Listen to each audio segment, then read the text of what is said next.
Ашығын айтайын, бұл шешімнің біздің ұлттық қауіпсіздігімізге тікелей қатысы бар.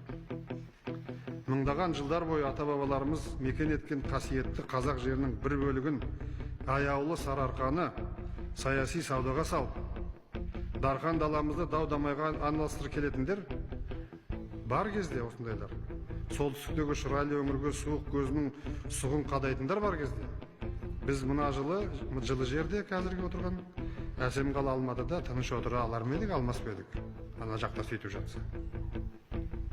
Біз Алатаудың бауырына сыймай кеткен жоқпыз. Қайта жер жанатты жетісуді қимай кеттік. Тарихтың қатал талабы осындай болды мына заманда.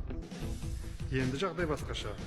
Астананы даулау тұрмақ, Астанаға көрші облыстардың жерін даулау дегеніңіздің өзі бүкіл әлем жұрты күлкіге айландыратын далбаса болады да шығады.